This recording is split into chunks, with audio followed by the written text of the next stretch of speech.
entend souvent que le combat est terminé avant qu'il ne commence. Ça peut paraître assez mystique et c'est assez difficile à démontrer, mais c'est ce que nous allons essayer de faire aujourd'hui. Tout commence par la prise d'ascendance. C'est quelque chose qui ne commence pas au premier contact, mais bien en avant, qui n'est pas forcément quelque chose qui est très visible, mais qui fait partie du ressenti. En tant que pratiquant d'arts martiaux, en fait, on va avoir un ressenti qui va permettre de nous jauger l'autre, et on le revoit par exemple dans les films d'arts martiaux japonais, après la Deuxième Guerre mondiale, où on a des combats de samouraïs, où pendant des minutes ils se font face, il ne se passe rien, et après quelqu'un abandonne, parce qu'il sait ce qui va se passer. Et donc là c'est pareil, du moment où lui il commence à se tendre, moi pareil, je vais me préparer et je vais travailler sur mes positions pour créer un ascendant. Et ouvrir des points de faiblesse, mais qui ne sont qu'apparents, parce que ces points de faiblesse, en fait, je sais où ils sont, et je me suis préparé à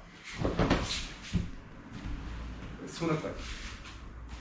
Donc tout travail est fait ici au niveau du positionnement, et en fait ici, pour me protéger, en fait, je contracte tous les muscles en fait ici du haut de mon corps, ce qui me rend disponible pour bouger tranquillement, et ça il le ressent.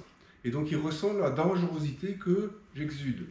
Et en même temps, pour travailler ce côté bluff de l'aïkido, en fait, ce que je vais faire, c'est que ici, si on prend maintenant par exemple mon ventre, en fait, je vais faire exprès de juste réduire la tension sur le côté gauche. Et là, en fait, lui il va se précipiter dessus parce qu'il va supposer une faiblesse, il va supposer que je prépare un mouvement, il voit une ouverture, et s'il sait bien me lire, en fait, il va se précipiter dessus. Si je referme ici, en fait, je peux réduire ici la tension ici au niveau du haut, je garde la tension ici en bas, et automatiquement, en fait, il va venir chercher une frappe en haut. Inversement, si je referme tout en haut, je me referme complètement et j'ouvre en bas, en fait là, voilà, il va venir avec un coup de pied. Et de cette manière-là, je peux diriger ces attaques et je peux savoir à l'avance, malgré le fait qu'il soit plus jeune, plus rapide, plus fort que moi, où il va frapper, ce qui va me donner un avantage stratégique. Outre l'ascendance, il y a aussi le concept du rythme, en fait, qui s'inscrit dans tout ce qui est en fait arts martiaux. On le retrouve dans le kokyu, l'inspiration et l'expiration, au mote ura. Et ce rythme en fait s'inscrit dans la continuité de la prise d'ascendance. Si ici, en fait, je reste puissant et fort, en fait, lui il va utiliser cette capacité en bypassant, en étant plus rapide et plus fort que moi. Si par contre ici je m'insère dans son mouvement avec ce rythme de tension et relaxation, en fait, je vais pouvoir garder l'ascendant que j'ai sur lui. Il attaque, je suis fort, je suis faible, je suis fort, je suis faible. Donc cette alternance, en fait, va me permettre de construire ma technique et garder l'ascendant sur lui. Et donc, là-dessus, on le retrouve, que ce soit en technique droite ou en rotation, en Reikan, on retrouve exactement ce même concept de je crée une tension, je relâche, je crée une tension, je relâche, je crée une tension, je relâche et je recrée une tension. Donc tout ça implique aussi que le partenaire en fait a la volonté d'attaquer jusqu'au bout. Si le partenaire perd sa volonté d'attaquer jusqu'au bout, en fait, on va faire une sorte de gymnastique et ça ne va pas fonctionner. Et on va l'illustrer parce qu'en fait, en utilisant mes erreurs à moi. Donc ici. Donc cette technique marche ou des kiminage. Pourquoi? Parce que ici, sur cette première attaque, en fait, moi je rentre, mais si ici je me fais avoir, c'est lui qui va rentrer. Et en même temps, j'ai besoin de cette poussée du bras qui me descend pour pouvoir attaquer en bas. S'il ne me pousse pas, en fait, je ne vais pas pouvoir rentrer. Inversement, si on continue, j'attaque ici en bas, mais que je ne me place pas, c'est lui qui va attaquer en bas.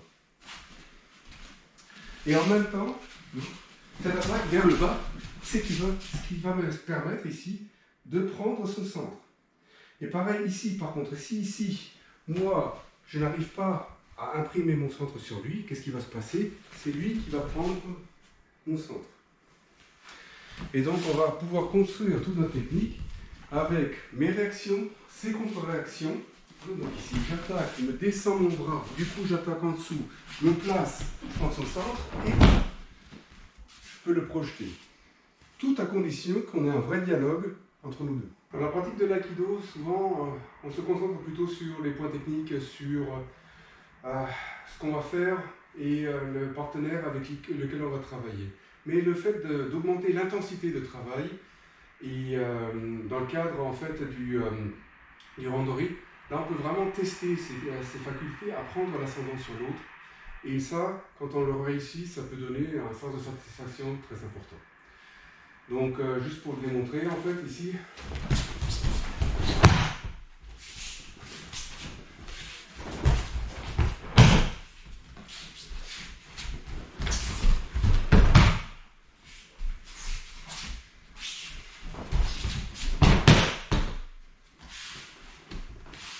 donc là on essaie encore une fois de rendre les choses plus claires. Donc là moi je suis tendu, je suis prêt, je veux dire, on est vraiment à une distance d'attaque et je relâche complètement au niveau du ventre.